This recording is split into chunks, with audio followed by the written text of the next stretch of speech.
Nós estamos recebendo aqui nos estúdios da Rádio Vinícola a dermatologista, a doutora Glória Saceron. Doutora Glória, bem-vinda à Rádio Vinícola. Muito obrigado por atender o nosso convite. Obrigada, eu que agradeço ao convite.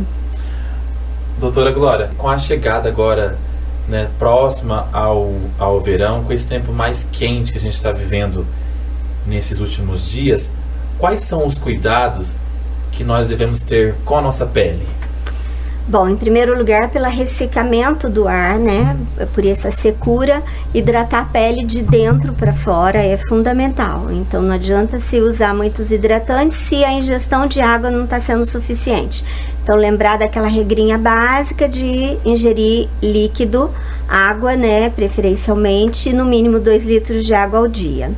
E a utilização de hidratantes. O grande problema é que o hidratante hoje, nós não temos que levar em consideração só apenas a pele, como a gente sempre falou em toda a vida, de usar hidratantes que sejam para pele oleosas ou hidratantes para pele seca.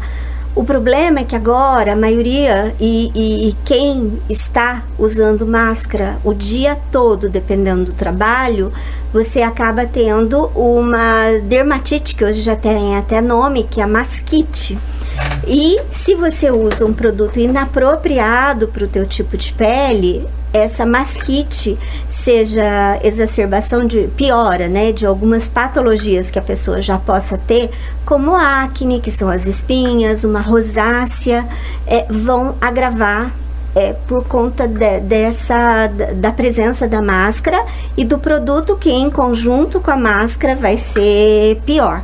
Então, acho que analisar e talvez usar um creme menos oleoso ainda do que se usa, para que não ocorra uma piora ou agravamento de nenhuma patologia já pré-existente. Na verdade, a pessoa de pele oleosa, ela sofre menos, talvez, pelo ressecamento, porque a oleosidade da pele, ela compensa, só que agrava, dependendo do produto que ela usar, por conta da máscara. Então, talvez aquele creme que ela usava talvez não seja o suficiente ou indicado nos dias de hoje, porque ela vai ter que usar uma coisa mais leve ainda para que a máscara não agrave nenhuma dermatite que a pessoa já possa ter.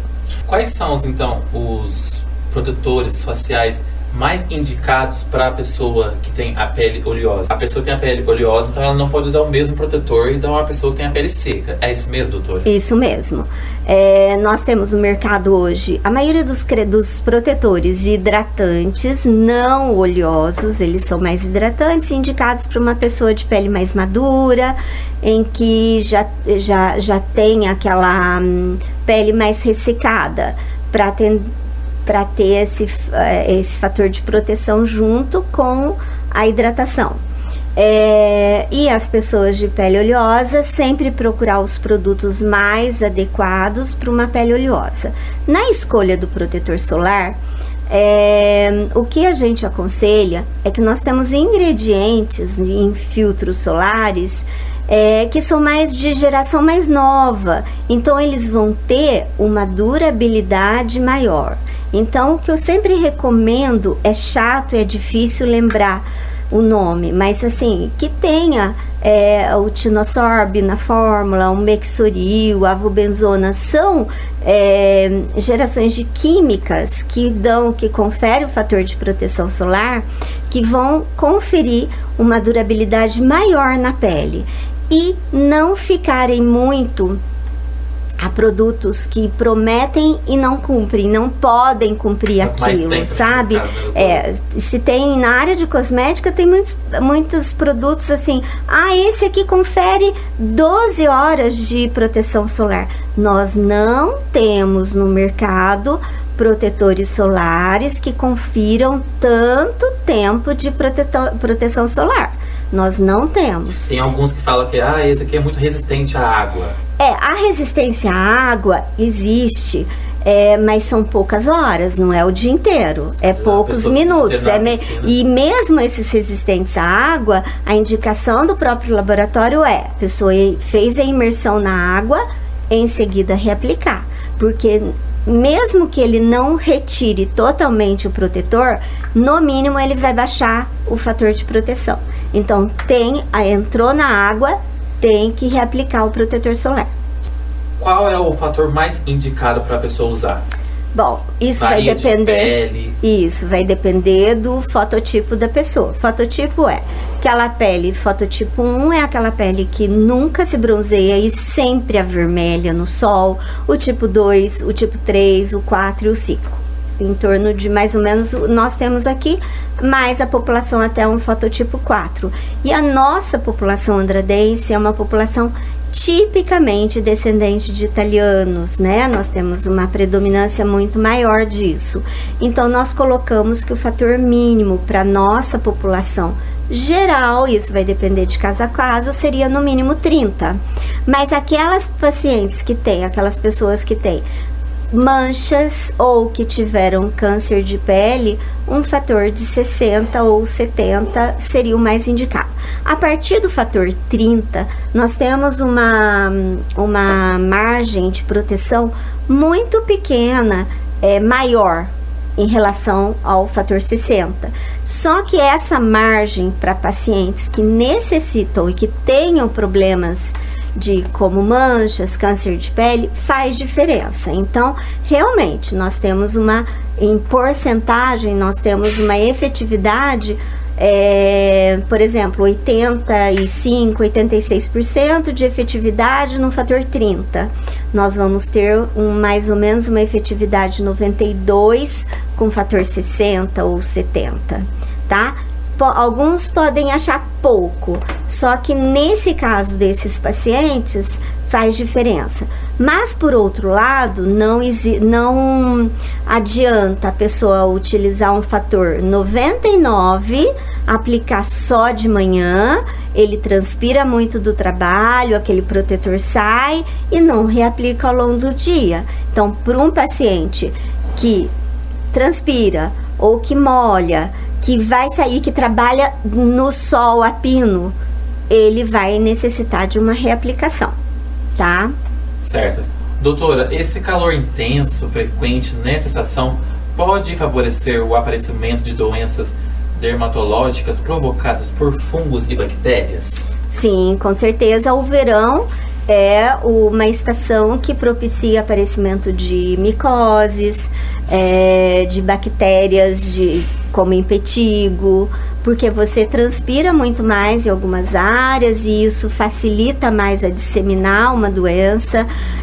Nós temos os fatores também de hábitos, por exemplo, antigamente se ia na piscina, né? Agora tudo com fluente, mas você vai à piscina, onde se tinha muito maior risco de contágio, de entrar naquela areia ou na água contaminada e pegar os fungos. Ainda existe, né? Ainda tem pessoas indo à praia e ainda a frequência em piscinas, tal.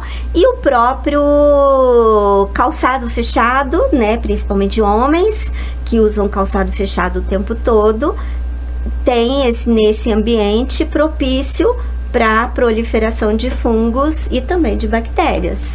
Lembrar que o chulé, né, ele é provocado por fungos e bactérias, é uma flora mista. Certo.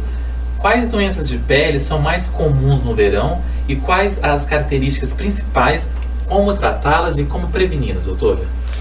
Bom, as doenças mais comuns, corriqueiras na época do verão, são as micoses, como eu havia falado.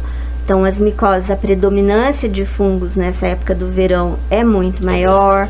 Há infecções de pele como impetigos, aquelas feridas que acontecem em crianças, principalmente no verão, e o contágio entre elas é maior quando se tinha esse contato com outras crianças, né? É maior, o tratamento é feito com antibióticos ou quando infecção, e o tratamento de micoses com antifúngicos.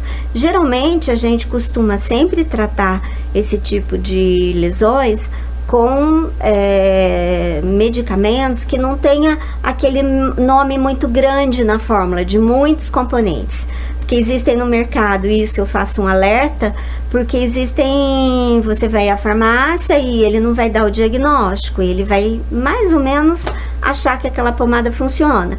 Mas tem 3 componentes, daqueles 3 ou 4 componentes, existe um que melhora, existe outro que aumenta a proliferação de fungo e outro que aumenta a proliferação de bactéria. Então você nunca vai matar o que está realmente provocando, vai dar um alívio. Na maioria dos casos, às vezes você precisa procurar ajuda especializada para tratar corretamente. Outras doenças que podem provocar com o sol, principalmente, são doenças que a gente chama de fotodermatoses e que são agravadas diretamente pela luz do sol, que é o lúpus, principalmente, né, entre nós temos uma doença chamada lúpus cutâneo, e também uma outra doença que chama erupção polimorfa à luz. São doenças mais difíceis de diagnóstico, precisa do auxílio médico e às vezes biópsia para chegar nesses diagnósticos. Doutora, o melhor horário para se tomar sol? Porque a gente sabe que o sol, né, ele tem a vitamina D, que é essencial para a nossa pele, mas tem um horário certo e específico que a gente tem que tomar, certo? Eu tô certo disso? É o seguinte, isso na área dermatológica nós temos controvérsias. Por quê? Porque no final das contas a gente sempre orienta o quê? Como a nossa população é uma população tipicamente italiana, o índice, né, a incidência de câncer de pele na nossa cidade é altíssimo. É grande, né? Não são tumores tão graves, mas nós já estamos começando a ter um índice maior de melanoma nos últimos anos, que são tumores fatais se não diagnosticado a tempo. É um dos tumores mais malignos que a gente tem. E o sol é um fator essencial no aparecimento dessas lesões. Então, a gente sempre recomenda filtro solar. O filtro solar não necessariamente deva ser aplicado no corpo todo, mas nas áreas em que ele vá tomar sol todos os dias. Então, ele vai trabalhar na fazenda, na roça, ele vai aplicar protetor solar no rosto e nos braços, e o sol ele deixar expor nas pernas, onde se toma menos sol e onde a área não foi tão comprometida ao longo da vida. O sol que nós vamos tomar para síntese de vitamina D tem que ser o sol entre 11 e meio-dia, tá? É aquele sol forte. Se você não tiver uma frequência de ultravioleta, você não sintetiza a vitamina D. Então, falar, eu vou tomar sol das 9 horas para sintetizar a vitamina D, não adianta nada, tá? E se é uma paciente que já teve antecedente de câncer de pele ou de melanoma, tome vitamina D via oral. Por quê? Porque o risco dela desenvolver câncer é bem maior, tá? Então, assim, eu acho que o antecedente pessoal do paciente tem que ser levado muito a sério antes de recomendar que ele deva tomar sol. Porque você tem o agravamento desses outros problemas que pode ser fatal também, né? Então, aí, nesse caso, eu recomendo tomar vitamina D e não expor ao sol. Mas as pessoas que não têm essa contraindicação podem tomar sol em outras áreas que são menos expostas e menos fotodanificadas, certo? Agora, qual o sol que eu posso ficar numa piscina? Que eu não estou pensando em vitamina D, eu estou pensando por lazer. Qual o horário? Até às 10 da manhã, pulo e só depois de umas 3:30 da tarde que eu volto a tomar sol. Esse é o horário mais seguro de se expor ao sol. Doutora, a pele das crianças e dos idosos são mais vulneráveis ao sol? Por um lado, com certeza, crianças até 6 meses não devem expor ao sol porque elas não têm a produção de melanina suficiente para se defender. Nós temos que lembrar que o bronzeado já é um sinal de alerta de dano. Você bronzeou, você já danificou teu DNA, entendeu? O bronzeamento é um recurso que o organismo usa para se defender. Então, se ele teve que defender, é que teve uma agressão, certo? E as crianças têm mais risco por vários fatores. Uma que tem menos, dependendo do fototipo da criança, se é muito clarinha, tem menos proteção. E porque não deixam os pais aplicarem adequadamente protetor solar, né? Quem teve crianças, quem tem crianças, sabe que é uma luta você retirá-los e para colocar. Então, nesse caso, o que eu aconselho é que em crianças, principalmente agora com verão e piscina, e é claro que com esse calor todo mundo quer estar dentro de uma piscina, né? Com certeza. O ideal seria utilizar camisetas, né? Roupas. Então, deixa a criança, sabe que não vai, coloca um bonezinho, camisetinha e deixa, nesse caso, ficar, caso não tenha condições de retirá-lo da exposição onde está, né? E caso não consiga. E lembrar uma coisa, protetor solar não é passaporte para o sol. Protetores solares não têm eficácia 100% nos horários que eu te falei, de 11 horas a 1 hora. Por quê? Porque nós temos ultravioleta A, e o ultravioleta A, nem todos os protetores têm qualidade boa para proteger do VA. A gente encerrar, doutora, teve uma ouvinte que perguntou sobre quem está com a pele flácida, creme com colágeno é bom e quais são os mais recomendados?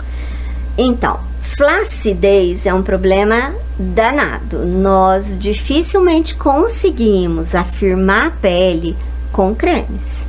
Se fosse fácil assim, nós não teríamos aparelhos, equipamentos injetáveis lançados no mercado frequentemente.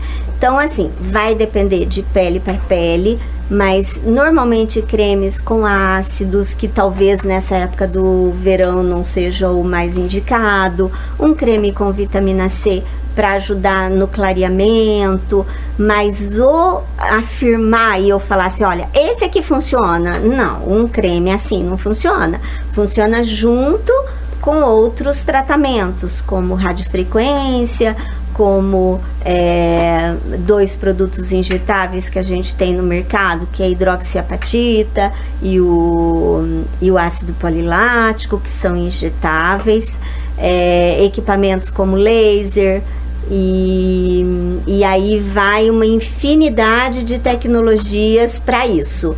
Então não existe aquele creme milagroso? Não existe. O colágeno via oral ajuda um pouco, principalmente quando a gente injeta ou faz algum procedimento para estimular, para ele ajudar. Mas se tomar um colágeno não vai mudar, transformar a pele. Por isso que eu falo que é um conjunto de tratamentos que você vai ter melhora. Se não, só com creminho, principalmente se passou dos 40 anos. O colágeno, infelizmente, é uma coisa que a gente vai diminuir. Nós temos uma produção muito boa até os 30, e tem pacientes que até antes do 30 já começa a baixar, e já começa a baixar.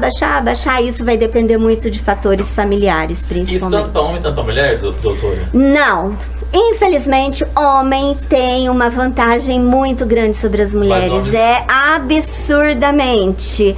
Homem dificilmente tem flacidez, não tem celulite, é uma praga. Homem é triste, é muito difícil o homem ter isso. Até na questão do colágeno também a gente saiu muito por conta talvez dos hormônios masculinos. Você tem uma vantagem muito grande sobre nós. É assim absurdo, é revoltante, né? Isso. Tá certo. Doutora, muito obrigado pela sua participação aqui no Jornal da Cidade. Eu que agradeço, obrigada.